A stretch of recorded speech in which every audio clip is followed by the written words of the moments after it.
Good afternoon, everyone. Is everyone listening? Are we all unmuted, Laura? Yes, the line should be unmuted. Okay, you can hear me then. Wonderful. Good afternoon, everyone. Welcome to our webinar, Design and Competency-Based Tribal Child Welfare Training. My name is Esther Ann, and I work for the Capacity Building Center for Tribes at the University of Southern Maine, and I am Passamaquoddy. My community is called Zibayig here in Maine, and I'd like to introduce Laura Dyer. Hi, everyone.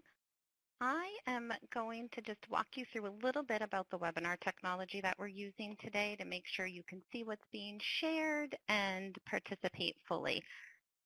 So first, if you are connected using your telephone and you're hearing an echo right now, it's likely because the sound's also coming through your computer speakers. So you'll want to take a moment just to go ahead and mute your computer speakers, and you can do that through the webinar screen here or just using your device as you normally would. And I like to show the slides for folks who are on the webinar and are seeing this but aren't yet hearing us. But this is also helpful information if you run into issues later on. You can try different ways to connect your audio, and you can listen through your phone or your computer speakers. And you can change how you're connected at any time during the webinar. So if for some reason the computer audio goes in and out and doesn't end up being that well later on, you can hang up, you can disconnect from the computer audio and dial in directly. And the phone number and information on how to mute and unmute your lines will remain on the bottom right-hand side of your webinar screen throughout the whole session. And when you do connect your audio, there are 3 options. And if you choose the dial out, just know that your phone will ring and you can answer it and get connected to the meeting audio that way. If you are going to use your device or computer to listen in, just please know that you won't be able to verbally ask questions, but we'd love to hear from you in the chat. And that chat, I'd like to invite everyone now to just go ahead and say hello to others who are on and introduce themselves. And you can do that by typing in your name and where you're connecting from and whatever else you'd like to share with us in that white bar, and either hit enter or click on that little talking bubble icon to send your message. And please know that that will send your message to everyone else who's on the webinar today. But you can chat privately with anyone who's on, and you can do that by clicking those little lines on the top right of that chat box and starting a chat with and selecting the participant. Just know that if you do private chat with anyone on, you'll have to switch back to the Everyone tab to be able to see what others are saying in the main chat. And I do want to let folks know that the meeting is being recorded and that we do post the recordings for all of our webinars on the Tribal Information Exchange, as well as the Capacity Building Center for Tribes YouTube page. And we'll send an announcement out when that recording and others from our previous webinars are available. That's all I have. Esther? Thank you, Laura. And thanks, everyone, for saying hello in the chat box. So I'd like to just give you a little idea of what we're going to be doing today. We are here to hear from Dallas Pettigrew and Rita Hart from the University of Oklahoma, and as well from Tasha Guerrero of the BIA. They're going to talk about, give us an in-depth presentation about how they developed these tribal child welfare core competencies. They're part of the simulation training. We did a webinar a few months back about the simulation training that they developed, and we had a lot of response from folks that wanted to learn more about these core competencies and how they were developed. We will share the link to that first webinar with you sometime during the training here, and so I'd like to turn it over to Dallas. Once we hear from Dallas and Rita and Tasha, we will have some time for a panel presentation and questions and answers. So I'll turn it over to you, Dallas. Hi, thank you. Welcome, everybody. This is Dallas Pettigrew from the University of Oklahoma. I'm also a member of the Cherokee Nation based in Oklahoma, where I got almost all of my child welfare experience. So I worked in tribal child welfare and got a lot of great colleagues and friends in the audience who I know because of tribal child welfare. It's a small world out there, you guys. So welcome to this webinar. We really want to just pick up a little bit of where we left off last time and talk a little more in depth about the competencies. So we're going to go kind of quickly through the first few slides beginning here, and then we're going to linger for a longer time on each competency, and we may even unmute the lines and ask you to contribute, or we might ask you to type or something like that. So there's all of our pretty arts. We're partnered with Haruv USA, which is an organization that is part University of Oklahoma and part Hebrew University.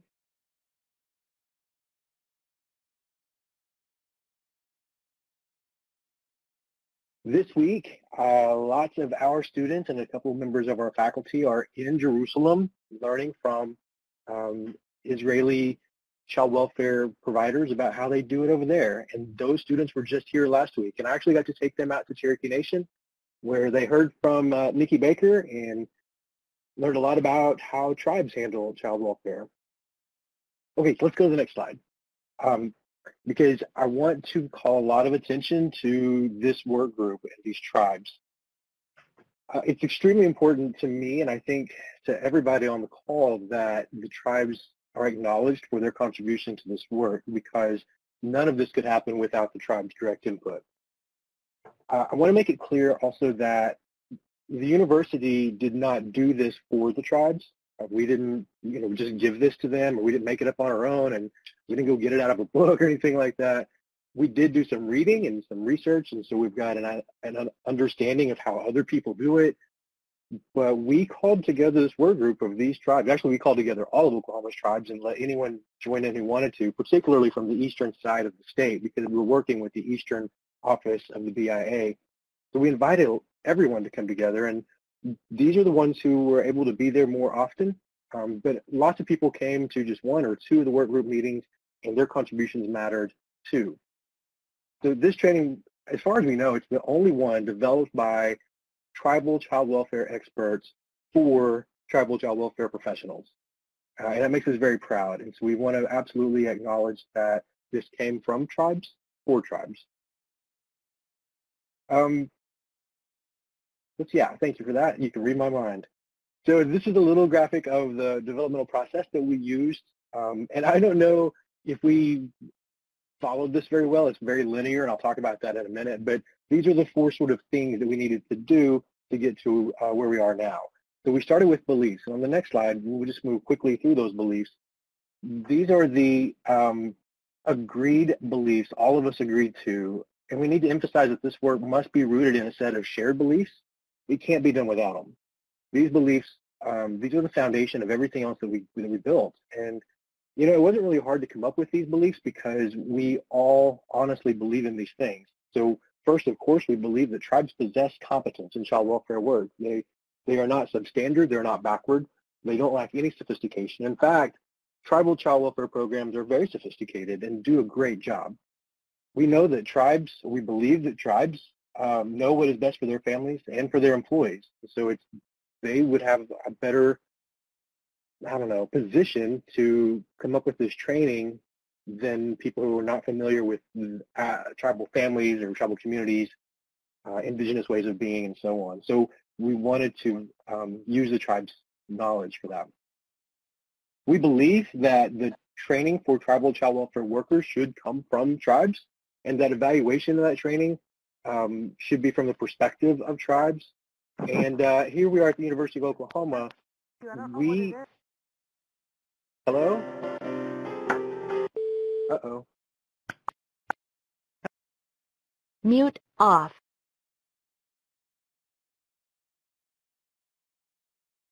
All guests have been muted. You can unmute your line by pressing *6. Hey, Dallas, I just muted all of the lines to avoid that background noise and disruption. Sorry about that. You'll have to press *6 to unmute your line as well. Got it. Thank you for that. All right. So I was just saying that the University of Oklahoma has resources that we wanted to make available for the tribes. Like we have this social simulation center that's really cool. We showed you pictures of it last time. We wanted to just make sure that that was accessible for the tribes for no cost or as little cost as possible, so that we can just combine all of our resources to do the best possible job. Also, the university has been very generous with my time and other people who work for the school. We spend a lot of time on this, and it's been very strongly supported by the whole School of Social Work. So yeah, let's move on to the next slide, which is about our sacred protections. So these protections are really critical to the success that we have in working with tribes. Tribes have been exploited, taken advantage of, I don't know, misrepresented and so on by some people, maybe scientists, maybe other researchers. In other words, they didn't let tribes have control of the data that was being shared about them. So, and some of our tribes in Oklahoma have been on the receiving end of some exploitation or some misrepresentation. And so we wanted to make sure that we made these commitments to our tribal partners. We have a trust relationship with our tribes that we're working with. And some of that is from us knowing each other and being in this field for so long together. But it's also largely because we sat down and said, here are the commitments we're going to make to you. So you can see them on the slide. I don't know that I really need to read them all to you, but we want to make sure that the tribes are in control of this because it's theirs. I mean, it lives, I guess, on our servers or whatever. But if the tribe said get rid of it, I don't know what we would do. We probably would listen to them. So one way that we're trying to keep to these protections is when we do a presentation, we will be, and we haven't always been good at this, but we are going to make sure the tribes see the presentation, or at least our work group will see it, and will approve it or not, or ask us to make changes. If they find something in the presentation that they don't want shared, if it's inappropriate to share that, then we will not. We want to value and honor our tribal relationship. And at the end of the day, those tribes, their employees and the families they serve are the most important people. So it's not like any of us need to get credit or, none of us are going to get rich or anything like that from this work. This is really, truly work that the tribes built to improve their workers' competencies and the services provided to their families. So that's what drives all of us for this, I believe. Okay, so let's go to the next slide, core values. We all share these common values, this set of values. This set of values gives us the lens that we use to view everything else we do. And we must really be able to tie everything else we do back to this list of values. So I'm going to let you read those for yourself too, because I know you all can read. And we did cover these last time. Okay, let's see the next slide, please. The fourth domain, I guess, that we need to talk about is the actual development of the competencies. So this is where it gets fun, This is where we get to sit around and talk about what we want our folks to know. So in the next slide, you'll see a quote that was really how the conversations got started. We didn't come in and say, let's have a list of competency areas or things like that. We really sat down and had a conversation. Sort of the way we do as friends, colleagues. We said, what would be the best thing for your workers to know to be successful at their jobs? And so then we just let people talk. It was, I don't know, I think it was a lot of fun. We had other people kind of coming and going, and we really just listened. And sometimes we would share too our experiences. I've got experiences in the field, and so when somebody's telling a story, I'll jump in and tell my story, and we did a lot of that. We made notes of everything. We made a long, long list of what everyone said. And I guess you could imagine how long that list could be if we just, took down the ideas and suggestions that all the work group members had. So we heard from different tribes. So that's the thing about Oklahoma. We have 39 federally recognized tribes, and there were, 15 of them involved early on with this part of competency development. Those tribes are all very different from each other.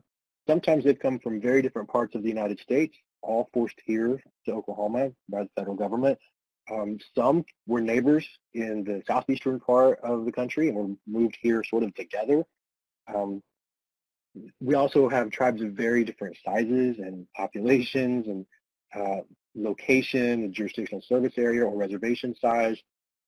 Our tribes are very different sometimes with the way they exercise and practice their culture and their language and things like that. We have many different historical and legal characteristics. So what we needed to do in these conversations was try to find the things we had in common. So to an outsider, this process probably looked a little disorganized because we didn't really go about things in a ABC kind of a way. Tribal people don't always do things in a linear fashion. In fact, some of these competencies were discovered only after stories were told that gave examples of how a worker was able to overcome a specific situation. Then the group added their own similar stories, and we'd be like, yeah, that happened to me once. Here's what I did, you know?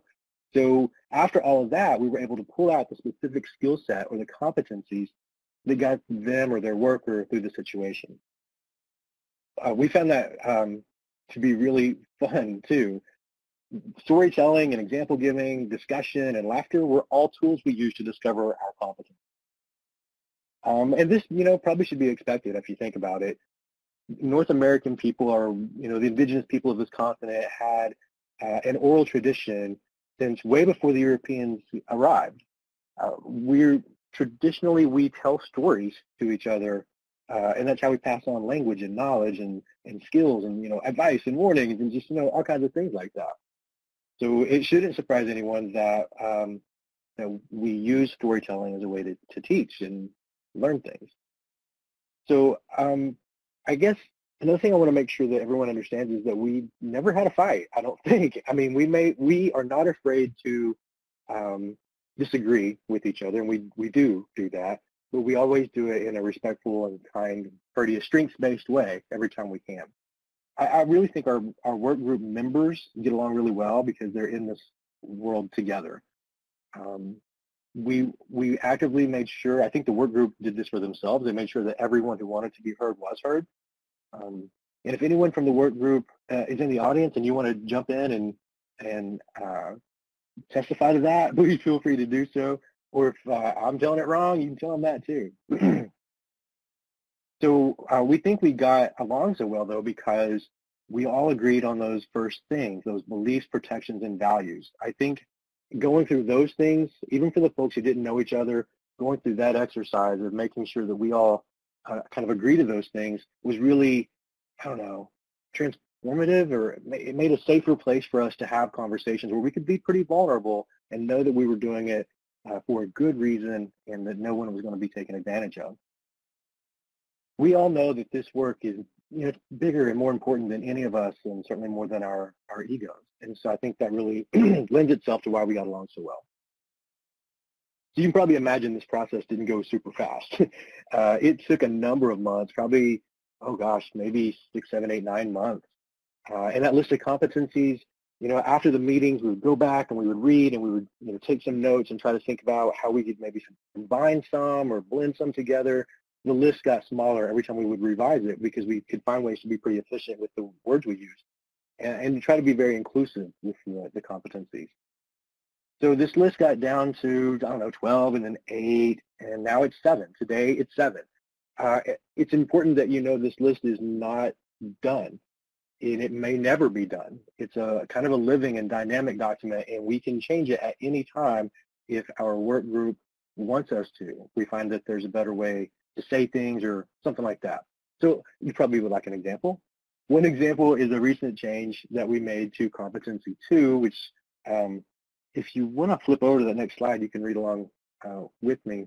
Actually, you won't see the old version, I don't think. No, you won't. This one's updated. The old version said, the ICW worker is aware of the scope of Indian child welfare according to tribal codes and policies, federal law and regulations, and Oklahoma statutes, policies, and administrative codes. Well, that's okay, but it didn't seem like it went far enough. So you can see the way we've rewritten it now. The tribal worker, we took out ICW there, and we probably will take out ICW everywhere and just call them a tribal worker because I think that's a little more applicable to tribes everywhere. Anyway, the tribal worker is a subject matter expert of the Federal Indian Child Welfare Act and of tribal codes, state laws and regulations, including policies and administrative codes, and advocates for proper adherence to them. So I think that last sentence was what was really missing. The previous way we said it didn't have any action with it. So when we get to a couple slides away, I'll tell you more about what we intend with that competency. But I just think we work with these, we find that they don't work, and we want to be able to change them. So I encourage you to have sort of the same idea. Once you write these competencies, they're not finished. You might discover that it doesn't fit well with all your partners if you're working with multiple tribes. And I think that's frankly what happens with some of our stuff too. We amend things to make it work better for all of our tribes in Oklahoma. And then we will also work with the individual tribal partners if they want to adapt a set of competencies for their own tribal program. We're so happy to give them these competencies. They're theirs anyway. Or we'll work with them to adapt them any way that we can help. We just really want to do that. So, this kind of refining can go on and on and on, but I think the more we refine it, I think with each revision we find that it's better and we don't have to refine it as often going forward. I think at some point it will probably stop being revised every so often because we'll be so used to it, comfortable with it, and good at using it. So I'm going to change my slide on my notes so that I can keep up with you all. Hold on with me just a second. Okay, so there you can see our list of all the competencies as we have them now. And we spent some time last time going through them, so I don't think we'll spend that much time now. And you can always go back and view that old webinar. And this one's being recorded, and so you can watch this again and you can read those competencies as much as you want. So why don't we go to the next slide? We will talk about the first of our competencies. One thing that we heard from everybody at the table was that they all wanted their workers to understand their role and responsibility. And I'll say that when I was very early in my career as a child welfare professional, I didn't have any idea what I was doing because although tribes are invited to go to Oklahoma's Child Welfare Core Academy and participate in that if they want, it's not always really applicable to the way the tribe practice child welfare. And at that point in my training, there was no such thing as a tribal competency, thing in Oklahoma where the tribes would get together and do this kind of work. So I am right on board, right? I am right on board with the worker needs to understand their role and responsibilities. And if you've ever been on the receiving end of child welfare work, you know how important it is that your worker knows what they're doing and what their roles and responsibilities are. I adopted a child out of the state of Oklahoma and out of the busiest, largest county in the state, Oklahoma County, where we went through something like 11 workers in a year, and many of them were brand new on their job and didn't know really what they were doing, and that was frustrating. So we don't want our families to experience that frustration. We want our workers to understand their roles and responsibilities. So then we said, so if you're watching your worker do their job, what kinds of things would they do that show you that they understand their role and responsibility? So, right, that is because we need to find a way to measure the workers' training to see, do they get it? So let's look at the next slide. Under this one first item on our list, we looked at some things that prove the worker knows what they're doing. So you can see A, B, C, and D there are just some examples. Now we actually have a list of many more practice behaviors under this, but I wanted to give you just a readable list that we could get through a little bit quickly, and I think you'll get the point. So we want our workers to be able to articulate their program's mission, goals, organizational structure, and their impacts on child welfare practice, their own as a worker, their impact on the practice of child welfare. So, I think at one point this said understand their program's mission or know their program's mission, but how do you measure how someone knows something or how they understand it? So we wanted them to articulate. So we did a little wordsmithing there because articulate means they're discussing or describing or they're talking about it or they're, demonstrating their knowledge. And so we looked for action words for each of these practice behaviors. We wanted each one to lend itself toward something we could watch or hear or observe and count. And through that observation, we can determine whether or not these competencies are mastered. So the next one is identify the roles and responsibilities of staff who conduct all aspects of child welfare work, both inside and outside the tribe, like CPS or investigations, permanency planning, foster care, whatever, however they're structured. Our worker needs to be able to explain that to the families they're working with, or to other people maybe involved in the practice of child welfare who are not familiar with the agency. So if we're in some sort of a scenario where we're trying to evaluate whether the worker has competency 1, we'll want to see them or identify the roles and responsibilities of players in the child welfare system. So we may have, in our simulation, we may have the client, the mom or the dad, say, why was there a different worker here? What was their job? And then it would be our worker's job to explain that. They're identifying the roles and responsibilities of those other people involved. I know when I was taking on my son through foster care, I had the worker who certifies my home, I had the worker who was assigned to the child, I had another worker who did independent living. There were just multiple workers coming, and then we had a primary and a secondary, and you didn't know who was in charge, and sometimes they didn't know who was in charge. So we don't want our families to experience that either. We want our families to have a really high quality experience when they engage with our workforce. The next one, we want them to demonstrate understanding of the development of the Indian Child Welfare Act, including disproportionality in child removal and adoptions, family disruptions, and the lack of due process. We don't really expect our workers to know very specific details, like the exact rate of child removals in Wisconsin in the 1930s. We don't expect them to know that, but they have to be able to kind of understand that, I think, to get into the right framework to do this job. Because what we're doing is, under the Indian Child Welfare Act, we're literally preserving the integrity and the future of our tribes by doing child welfare work ourselves. It's a bigger thing than simply protecting children, although that is the number one reason we do this. We also are agents of our own tribe's futures, and we have to care about that. And if we don't know our histories, we may not be as motivated to do the work as well. What I think, though, in my interactions with the workers in Oklahoma, the tribal workers that I know, is they know about that. They know about the histories. They know about the poor treatment that was happening before the 1970s. And I think that's why they're so driven. That, and they're working for their own tribes or another tribe that they care about. So we say demonstrate understanding. That might mean they talk about it or something like that. We don't know what that's. I mean, they're not going to take a quiz, right? So there's some way they'll have to demonstrate their understanding. We might ask them, when did the ICWA happen? And they don't have to say 1978. They might say the late 70s. That's a demonstration of knowledge, and that's probably fine. I don't know that anyone actually needs to know the exact date the ICWA went into effect. They just need to know about when.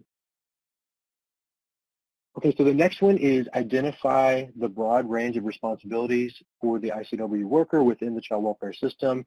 Recognize the stewardship inherent in the position and the work, and they need to be able to work within that stewardship appropriately. So what we may do is have the worker say, well, what all are your responsibilities? And our client would ask the worker that, and the worker would be able to explain those. And because tribes work across jurisdictions, they may have different responsibilities depending on the setting, and we would expect that our worker that's gone through our training would be able to explain their specific role and maybe even the roles of other people who do a different work in different jurisdictions. You know what I mean? Wow, it feels like I've been talking a lot. So before we move on to the next one, does anyone have any questions? There will be time for conversation, I promise.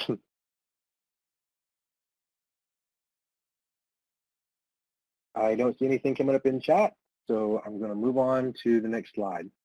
We're now looking at that competency that we talked about a little earlier about the tribal worker being a subject matter expert, and it doesn't mean they have it memorized. It means that they know enough about it that they can teach other people who need to know about it. In fact, let's just go to the next slide. It's where we break out some observable behaviors. the tribal worker, they have to know where to find everything. They can't probably quote back to you every single law or code, or there are different levels of law, tribal, state, federal. We can't expect them to have all of that stuff memorized. Now, if the stuff that applies to them on a daily basis, they're going to know it well, but there are some obscure things that they may not know. That's cool. We just need them to know where to find it, so that if someone says, wait a minute, you can't do this, we want our workers to know where to go find the Indian Child Welfare Act or the state Indian Child Welfare Act, or what does the tribal code say about that? What does the Oklahoma Administrative Code say? What about the Policy and Procedures Manual even? We want our workers to know where to find all of the rules that govern the way that they do their job. So that's what A says, basically. Demonstrate knowledge of how to locate all tribal, state, and federal codes and policies related to child maltreatment, jurisdiction, and service delivery. So, I mean, they don't have to tell us what shelf it's on, but they have to tell us how they can find it and, what web page they go to access it or whatever. We want them to be able to explain the purpose of the ICWA and advocate for its proper application in state cases. So, in training, we may have our client say, why is there an ICWA anyway? How come you're out here and the state's out here? And so we want the worker to be able to explain why we need the ICWA, what its value is, and how it has literally saved tribes and tribal members and kept us intact. So we have to know that history we talked about earlier so that we can describe why the ICWA matters. And we want our tribal workers to be able to advocate for proper application of the ICWA in state cases. Oh gosh, I hope I don't get too controversial here, but there are challenges against the Indian Child Welfare Act all the time, and largely those are based on race, which is not really what the ICWA is about. It's about political affiliation and membership or eligibility for membership in tribes, and Congress established that as the criteria because they recognized that our children are our greatest resource and they're necessary for our continued existence. So it's not based on race. So when people make that argument, that's wrong.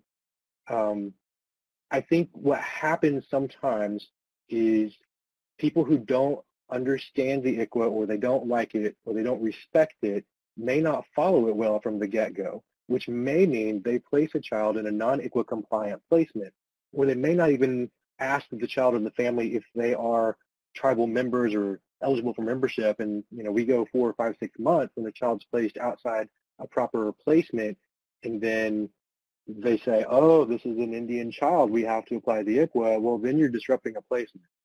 Where if they would have followed the ICWA correctly from the get-go, it would probably not result in that as often.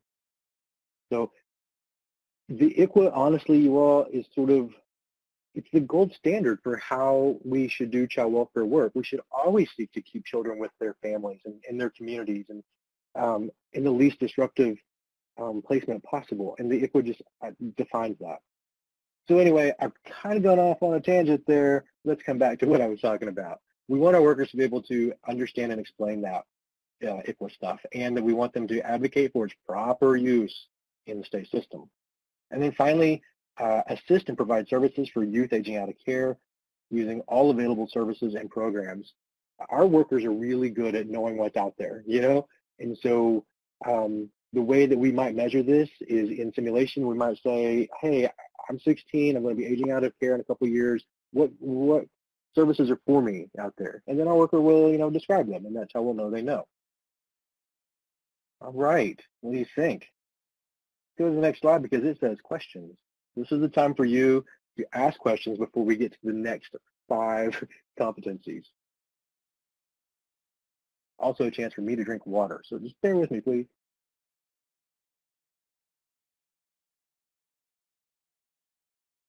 I see a couple of folks are typing.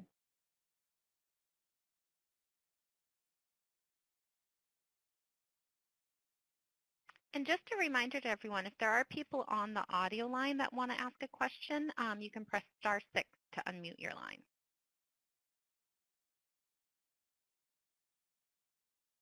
line. We asked our tribal work group about whether we could share the things in the slideshow, and the way I did that is I sent it out to them and said, if you object, let me know before noon on Thursday so I can, resolve that objection before the presentation goes live. And they did not. So I said, if you don't reply, I'll assume that's permission to share the stuff. So it is available in the webinar. I don't know if it's downloadable. Laura, Esther, do you know? The PowerPoint materials? Yeah. I can certainly share if that's okay with your group, of course. I can share in a file share pod at the end of the webinar so folks can download it, or I can send it via email upon request if anyone wants it as well. Thank you. I think I've done a better job of checking in with our work group this time, and I know that they're okay with us sharing this information. I think all I would ask is that if anyone wants to use this stuff, just give credit to the Oklahoma tribal partners who put in a couple years of work to develop these competencies.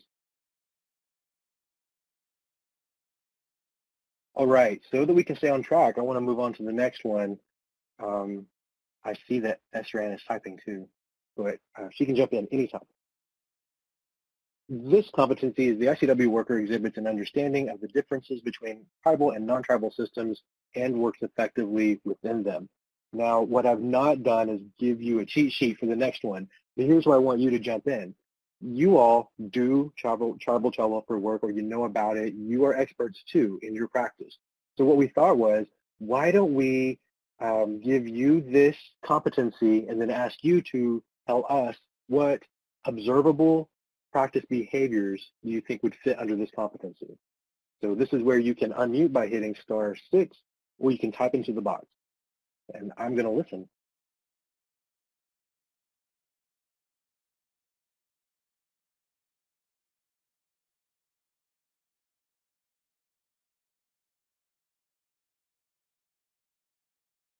See some folks are typing. Thank you very much.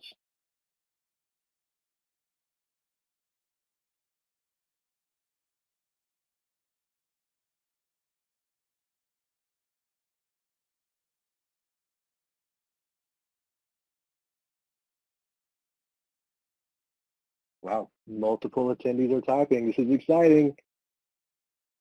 I didn't know if anyone would jump in here. I'm so glad you are. Carrie says tribal court does not require active efforts, whereas in state ICWA cases, it's mandated under the ICWA. So what would the competency or the practice behavior look like here? They would be able to describe that maybe? So that's the key, Carrie. We're always looking for an action word or something that gives us a behavior that we can observe. They probably know things, but if they're not practicing those things, we can't evaluate whether they know them. So we have to find things that we can watch, or count or something like that.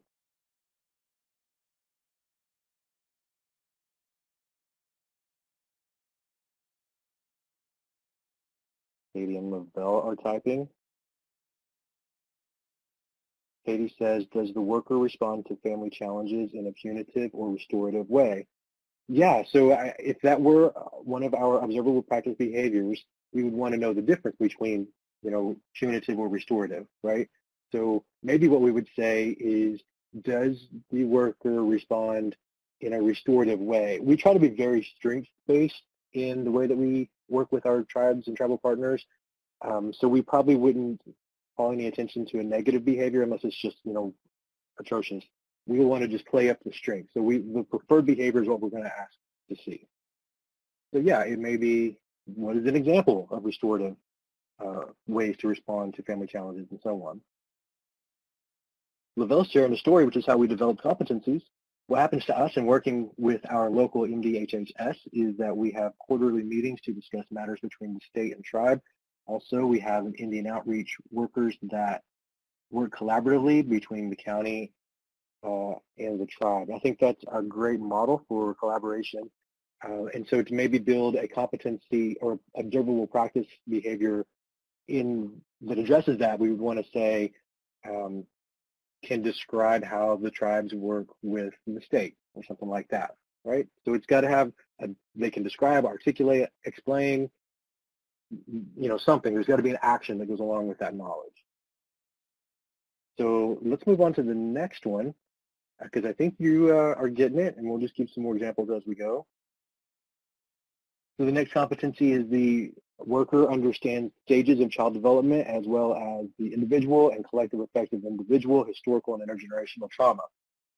So how would you know that your worker has achieved competency in this area? Like what things would they do that you could watch or hear or see? You know, what would it be? Or how maybe would they move through a space that would demonstrate that they understand child development and trauma? Maybe it's the way they use their voice. What do you think?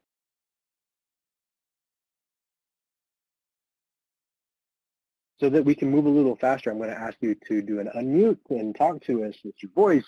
It goes faster than talking.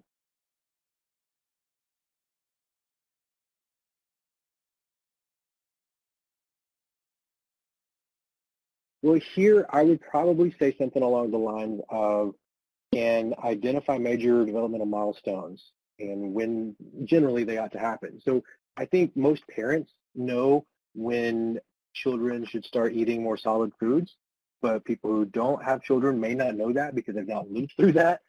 So they will probably have to learn that at some point. They'll know that when they're making a home visit and a child is, you know, having access to solid foods when it's too early, or they're still on complete liquids when they should be on some solids, then we want them to be able to identify that. So we might ask them to generally describe when a child should move from, you know, liquids to more solid foods or cereals or whatever.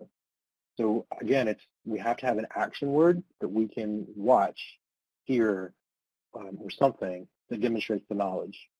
So another thing may be about how they understand individual trauma may mean that they are less menacing when they come into a home, right? They may approach the home in a more gentle, in a softer way, in a non-threatening way. They probably wouldn't have this big authoritarian approach.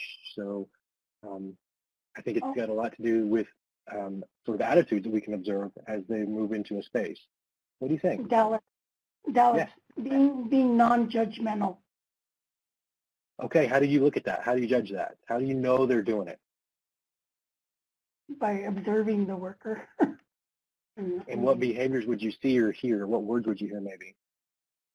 Well, like you were talking about how they talk to them, how they frame their question. Do they? Yeah. And even what questions they're asking them. Exactly, that's right. So as you are observing your worker in the training, because we want our supervisors to evaluate the tribal learners, they will be able to write down the words they like, that they heard, that demonstrate knowledge and understanding of trauma. I think we've just been invited to Alaska. Maybe we could go. We could find somebody to get us there. We're going to move a little quickly on through the next couple because I'm running out of time, but it's the same thing, right? So we're looking now at, let's look at, 5. The worker is able to identify maltreatment, continually make safety determinations, and so on. And so what we're looking for then are these behaviors that prove the worker is able to identify child maltreatment.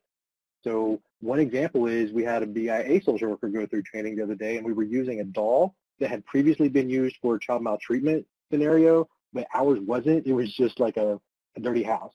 But that worker saw this really subtle leftover bruise that had been from makeup and went all the way into identifying child maltreatment and explaining that a child of this size should not have a bruise in that area. And it was beautiful to watch because this social worker had some skills. So we can identify those skills when we see them. What our challenge is writing them down first. I'm looking forward to those cookies. Thanks, Helen. So let's look at number 6. The worker possesses, next slide, please. The worker possesses the knowledge, skills, and self-awareness required to engage and assess the family through a strengths-based, client-centered, and solution-focused approach. So basically we're saying we want them to approach our family in a kind way and do the work effectively and not in a mean or not trauma-informed way. We want them to ask open-ended questions, right? So what we can do is just count the number of open-ended versus closed-ended questions that they ask the family when they're doing their, assessment. One way we can measure that stuff. Let's go to the next slide, please. It's competency 7. The worker is aware of the potential impact of secondary trauma within themselves, their organization, and they use self-care to prevent burnout or re-traumatization. I feel like this is a competency that's going to get some revision because I've been reading some new research on it, and I want to work with the work group on what is out there. So we may see some revisions here, but what we might ask the worker is to describe what they do for self-care. Getting a box of wine for the weekend is not the right way to answer that. So if that's what their answer is, that's not it. We want them to talk about their breathing exercises or their relaxation techniques or their gratitude journal, the other things they do that really help prevent burnout or re-traumatization and secondary traumatic stress. So again, we'll ask them to describe, explain, show, model, something like that, articulate. As long as we've got an action word that points to something we can observe to see if they're doing it during the training, then we'll know that we can get our workers to these competencies. Let's go to the next slide. I'll move quickly through it. We found that there were 3 focus areas of competency. If you think about it, we have a system focus, a client focus, and a self focus. So that's also just the 3 levels of intervention for social work: macro, micro, and meso. So the giant system, we have competencies that address that. That's the macro. The client family, the family system, that's the meso, and we have 3 competencies that address that, and then we have 2 that address individuals. When you add those together, we feel like we've developed a holistic set of competencies. And the next slide will take us through the types of practice behaviors. We found that there were 4 general areas: knowledge, skills, process, and values. And we just wrote a little K, S, P, or V next to each one of our behaviors to identify which one. And if they were knowledge and process, we would put a K and a P next to that one so we can identify them. It's been really neat to watch how these things that we did organically as a tribal work group really go back and align well with what the research does out in science. I think that tribal people, they know what they're doing, and this is proof of that. So that concludes my section today. I think we'll go to the next slide or 2 and ask Rita Hart to jump in and offer some additional insight. Rita is unmuting her phone by pressing *6 right now. That's why it's taking a second.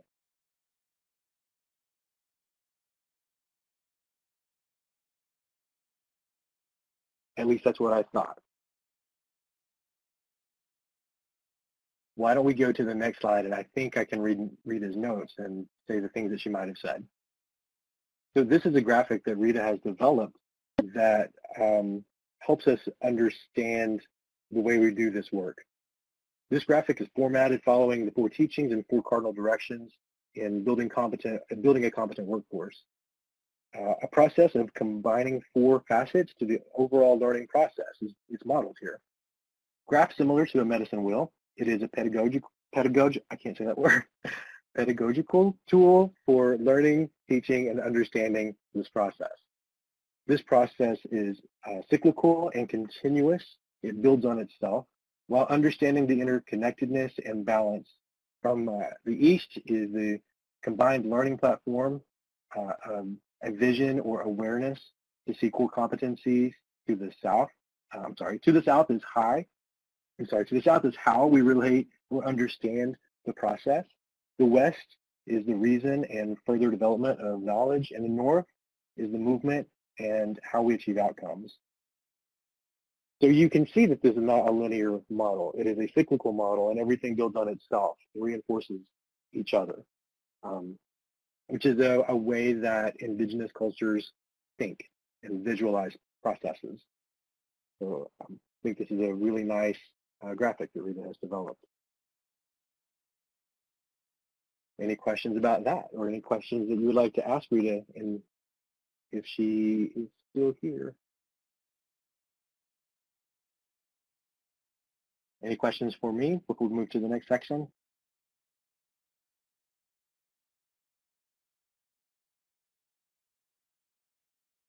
I see no typing, and I don't hear anybody unmuting. So shall we move on?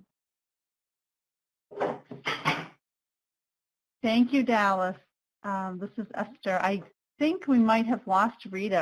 I don't see her listed on here anymore. So No.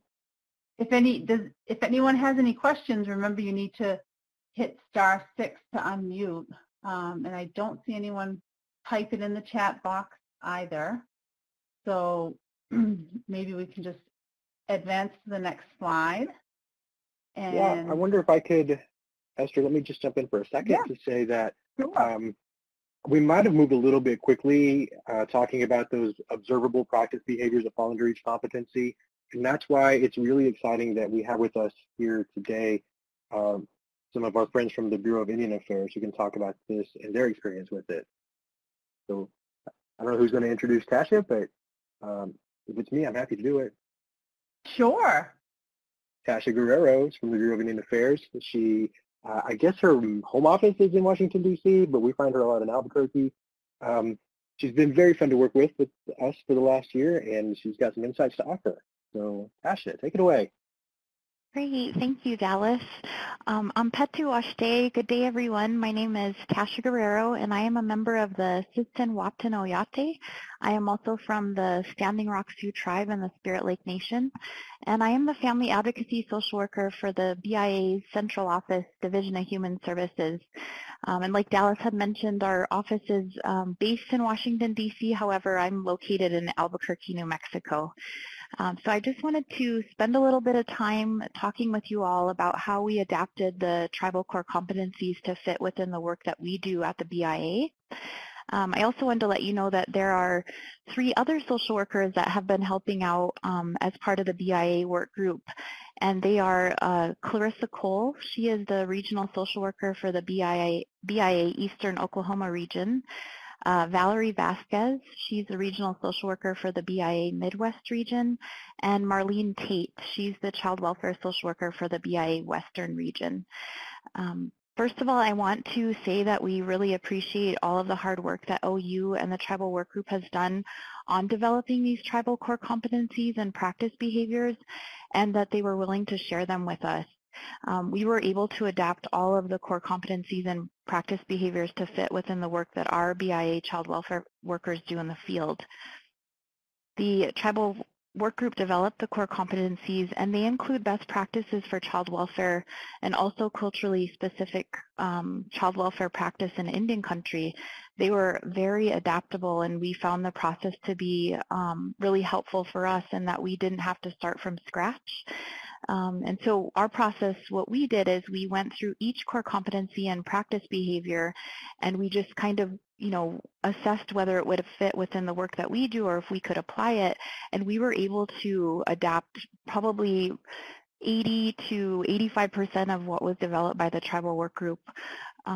We also ensured that we included in our version the BIA regulations and applicable federal laws. We just made sure that we identified those. So for example, for one of the core competencies, we added that, we would also want to include Public Law 101-630, which is the Indian Child Protection and Family Violence Prevention Act, and Public Law 114-165, which is the Native American Children's Safety Act, also known as NACSA.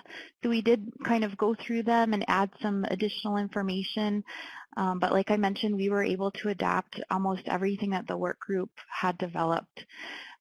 And based on the tribal work group's core competencies, we identified 8 core competencies. We were able to adapt all of the 7 that they had developed. The other thing that we did was we utilized training modules that were developed by the BIA Rocky Mountain region and the University of Montana's Center for Children, Families, and Workforce Development as prerequisites for these OU child welfare trainings. These trainings can be found on the BIA's National Training Center for Indian Social Services website, which is ntciss.org. And because we use those as prerequisites, we added some practice behaviors to kind of follow what those online training modules are. For example, for one of the trainings, we had the social workers view the differential response online training modules, and so we developed a practice behavior around those trainings. And that one of the practice behaviors is to demonstrate knowledge of the core values of differential response, including ensuring child safety through family engagement and recognizing and applying family and community strengths and resources, while honoring family wisdom about their circumstances, strengths, needs, and culture. So kind of like what Dallas was describing before, we would be looking for observable practices or, actions that the workers are doing. For this one, we would be looking at, are the workers asking the family about their strengths? Are they seeking out what those protective capacities are that the family already has in place? So that's just an example of one that we added onto the core competencies. We at the BIA and, as part of the work group, we really see what the tribal work group has developed for the core competencies and practice behaviors as ever evolving for potential future trainings and as a best practice model. Like Dallas said, it's something that isn't set in stone and it can be adapted. And so we've, going through the document and thinking about potential future trainings have come up with some other ideas of things that we, might want to add, like permanency planning. So those are just some things that we've been thinking about, but it's definitely an ever-evolving document. And this project is part of the BIA Center for Excellence. And I just want to say while we're on the webinar that we really appreciate the partnership that we have in place with the OU School of Social Work, with Rita and Dallas, and with the tribal work group for putting this vision in place and for helping identify what the tribal child welfare needs are, as well as developing the core competencies and practice behaviors. They spent a lot of time and a lot of hard work and effort went into this, and we just really appreciate that work and appreciate the tribal work group. They're a brilliant group of individuals that truly have the best interests of the tribal communities that they serve at heart, and they have invested and committed to making this project such a great success. So just kind of want to close with saying, we're really honored to be a part of this amazing project and training academy.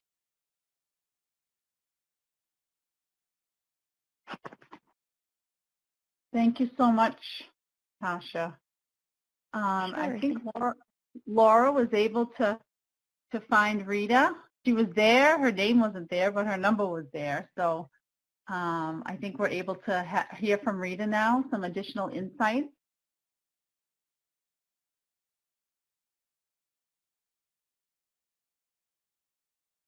Rita, your line's unmuted on our end.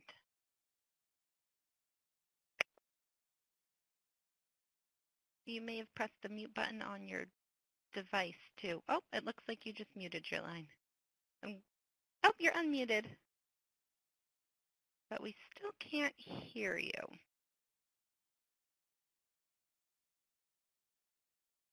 If you use the mute button on your device, you'll have to turn that off as well. But you're unmuted from the webinar platform. This is Rita. Can you hear me? We can. Oh, good. That may have been the problem with the mute. Oh my gosh, if there's ever going to be technical difficulties, it's going to be me. Well, you can hear me okay? Sure can. Okay, great. Just a short introduction. I'm Rita Hart. I'm part of this project, and I appreciate Dallas for filling in for me for that last slide. I guess just to kind of add on to what he and Tasha had shared, I think we really have been blessed by this whole process. I mean, it's just been so exciting, and we've just learned so much from each other and just sharing. And, as Indigenous people, that's one of the things that, I think is so important is that we all have our own stories to tell. And I think, when we were developing the core competencies, a lot of that came from, personal accounts of when we were workers and, some of the clients that we worked with, some of the situations we've gotten into. And so that's kind of how all of that really evolved. And, when Dallas was explaining, how we originally started, that's when I keep my memories go back to, just those discussions with our, groups. And it was just so enriching. And but it's, you know, just partnering with the BIA, and you know, they also shared a lot and you know, contributed a lot of their information, you know, some of their policies, procedures, you know, the regulations. So all of that in a nutshell, I mean, it would just take a lot of people to get to this point, and we still have a lot way to go. I know Dallas had mentioned we're going to probably look at these competencies again. And one of the things too, though, I just wanted to add is those core competencies, you know, that builds in that model that he was explaining. You know, we build into that those 4 quadrants. You know, we're looking at the knowledge, the practice, and the process. And the model is based after, it's an adult learning model, because we know that most adults learn by doing. And so that's what kind of sets apart this training, is because we're using simulation. So that simulation process allows for the workers to practice what they learn in a safe setting. And then also at the debriefing stage, they get it's a peer-to-peer review, you know, from their peers, and then they also get a review from their supervisors. And then at the training center, then we also give some feedback. So all of that together helps to build that learning process. And so I guess to go ahead and close with our webinar, do you have the slide up? I'm not able to view the webinar, so do you have that last slide?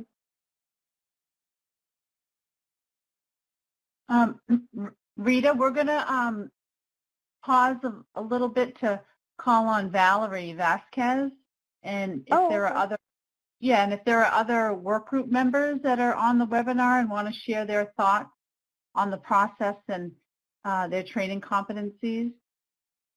Oh, okay. All right, I'll just stand. Yeah. Sure. I'll stand by. So, hi everybody. This is Valerie. Can everybody hear me? Hi, Valerie. Hi, Miigwech, and thank you so much for having me. I guess one of the main takeaways from this experience was understanding just how important collaborative relationships truly are. The Oklahoma Tribal Leaders Work Group, made up of many years of experience, they were such a wonderful, insightful group that recognized a huge need within Indian country and literally built this incredible framework that was put into practice at the University of Oklahoma School of Social Work in a simulation lab. Seeing the scope of what this model could be for Indian country social service providers is a huge plus, as it was for the Bureau of Indian Affairs Center for Excellence, along with our National Training Center. Our unified goal is to ensure that our workforce has the tools necessary to strengthen our tribal communities, the communities that we serve. Just to give you a quick overview, I had participated in about 4 one-hour sessions to modify the core competencies that met BIA regulations. Those 4 one-hour sessions were not difficult by any means. It was quick, easy. We talked about other possibilities for scenarios and to implement our own core competencies. The tribal leaders who developed the framework had the foresight, giving us a perfect opportunity where teachers can adapt to learner needs and various levels of learning. Most people are more comfortable being hands-on or experiential learners, and the guided simulation experience puts everything you learn from a textbook or sitting in a classroom lecture right in front of you. The tribal worker core competencies simulation is so adaptable to any tribal community or situation where cultural considerations can be easily implemented into the learning plan. I personally thank each individual who had a hand in the development of this framework. I found it not only adaptable but valuable to strengthen our service providers and see it as an ever-evolving framework as changes and needs dictate. As someone who was not directly involved with the creation of this framework, I was fortunate enough to see it put into practice through adapting it to BIA needs and observe workers apply their skills and competencies to that framework. So thank you to the creators of this. And that's all from me. If anyone has any questions about my experience, please let me know. Thank you, Valerie. Are there any other work group members that are on listening and can unmute their phone and want to talk and share their thoughts on the process of creating the competencies? I think in particular, folks would be interested to know how you took care of yourselves during that process, what you learned from it, and any recommendations you'd have for other tribes. I imagine some of the folks on the line are maybe thinking about replicating this process in their own communities. Or you can also share in the chat box if you have anything to add, and we can read it for folks that are just listening. I'll also give Dallas and Tasha and Rita another opportunity to add anything that they wanted to share.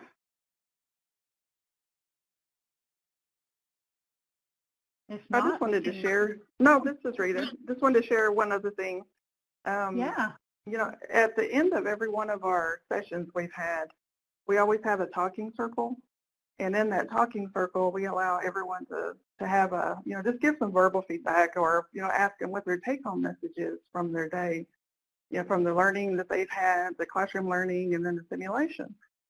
And so each time when they're all speaking, it's just so enriching because you can hear them talk about some of the things we put into the curriculum, or they'll talk about some of the things they learned in the simulation. And it's all positive. And that's one thing that Dallas and I had always said, when we started this, we want this to be a positive experience and not one that, even though we do have evaluative pieces in there or they're getting a peer review, we just want to make sure that when they get that feedback from each other, that it's all positive. And so that's always been, for me, as I hear them go around the circle and talking about what they learned, it re-emphasizes to us that we are, we're working, it's very critical training that each of them need, and a lot of them will even say that, they'll say, well, I wish I'd have had this when I started, first started as an Indian child welfare worker. And so as we were, developing this, we're thinking about that, thinking, okay, well, it's time that we need to move further and start thinking about an academy so that they have this as they, we have our entry level workers coming in, that they'll have basic, we build upon those foundations as they go out and become, more proficient workers out in the field. And one of the other areas I know I've heard is they wanted some more on worker safety, because of some of the situations they walk in, especially in these days. It's so serious, some of the things that maybe they're going out on a neglect referral and then find out that it's more serious than that, and then they're jeopardizing their own safety. And then, of course, self-care, that's another important one that we want to make sure is part of this training. And just knowing that those things, they're building upon those competencies. So that's why we always go back to them. We revisit them each time and think, okay, are we gathering everything that we need? Is this competency going back into the evaluative piece? Are we really getting at, what we had said we would do as far as the training? And so it's been a very, as I said, enriching process, and we're all learning from it. And, I think Dallas has been a big part of this, and it just goes without saying. I think he's a professor at the university, so he comes into it from an academic level. So it's just been a good partnership.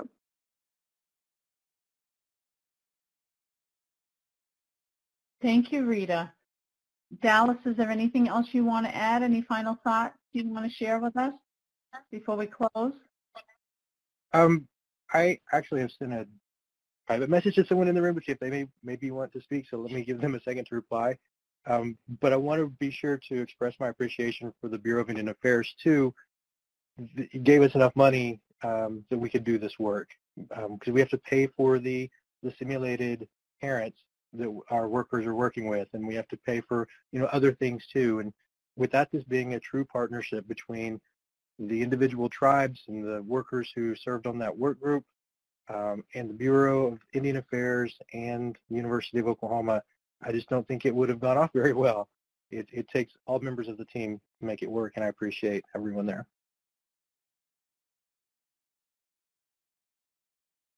So I guess we are ready to move to the next thing. All right, so Rita is going to close today with a wonderful story, and that beautiful picture that she's sharing there. And then Laura will give us some final instructions. Rita? Okay. Well, this picture that I've put on here is a picture of my daughter and my 2 grandchildren. I am very proud of my family. And as we were going through, I guess since day one when we started these discussions, or even when Dallas and I had this dream or this vision, we started, and that's, you develop relationships with people. And even Dallas and I, we hadn't even known each other. And we met for coffee one morning and we talked for 3 hours just brainstorming on how we could build this huge training, all the way through the academy, involving certain different people. And so just developing those relationships, you don't realize that, the 2 of us have only known each other, I guess, almost 2 years now. But it's just like I've known him forever. And then as we brought the work group together, we had all these tribal leadership come in, and then we have the DIA. They're working with us and more, and more and more. And as we're talking with, we've done presentations at different parts of the nation and all across Oklahoma. We're developing relationships. And so what I was thinking is, as this training has come into existence, it's just showing that how we are all related, whether it's through our stories, through our learning experiences, our knowledge, our skills, abilities, all of that. We're just all connected. And so to end this, I went ahead and showed this picture because it reminded me of a story I had, or a conversation I had with my 7-year-old granddaughter. And she's pictured there. Her name's Nanola. And she came home from school one day, and she was looking at me real serious, and she said, "How many grandmas do I have?" And I said, "Why do you ask?" And she said, "Well, in school today, the other kids were telling me that I can't have more than 2 grandmas." And then she said, "I know you're my grandma, and I know Grandma Hazel's my grandma, but what about those others?" She said, "I got Grandma Sandy, Grandma Vina, my Pocany." And then she started naming off. She's got about 10 altogether, so she named them all. And so then I told her, I said, "Yeah, they are all your grandma." And she said, and I explained to her, well, they all take care of you, they all love you, and they help you like I do.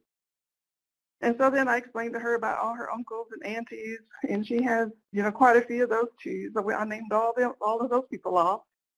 And then she said, "Oh, okay, so we're all family." And I said, "Yes, we are all family, and we help each other." So then she replied in a great big voice, she said, "I have a great big family." And I said, "Yes, you do." And I said, "We all love each other." And though she was, she thought about it for a minute. She said, "Well, I'm going to have to tell my baby brother when he grows up so he knows too." And so in this picture, I thought, one day I'm going to have to explain to her about her mom and dad also. Her father, my son-in-law, passed away about 1.5 years ago. And through his passing, she's had several uncles come into existence, and some of them aren't even blood related. They're really good. They were really good friends with him, and they just came to her side, and they've been along with her. I mean, they've been including her in a lot of their activities. So one day I'll explain to her about having all these other dads, and she talks about her dad all the time. She was really close to him. So that's one of the things I'd like for her to realize as she gets older, that she has that understanding that family goes beyond being related by blood. So just telling that story of what she and I were sharing about family, it just shows how we're all connected and how our strength comes from each other.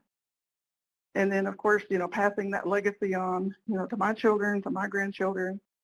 And just a reminder, of how our training project, how we're all interconnected, among all of our different indigenous families, our tribal programs, our tribal jurisdictions, tribal traditions, tribal practices, and just how important it is that we honor and then teach each other our ways.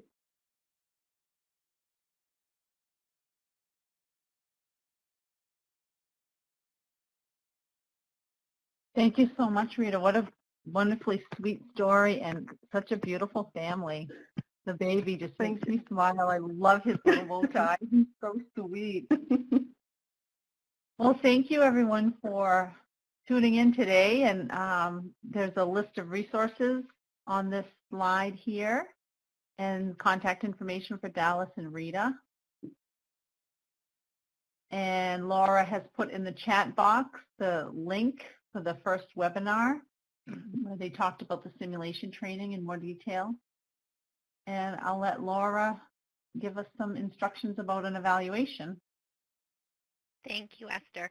I also just want to quickly point out that there's a new handout box that you should see on your screen on the right-hand side underneath the attendee list. And I did load a PDF version of the presentation there so that you can download that right from this webinar screen here before you close out of your meeting room today.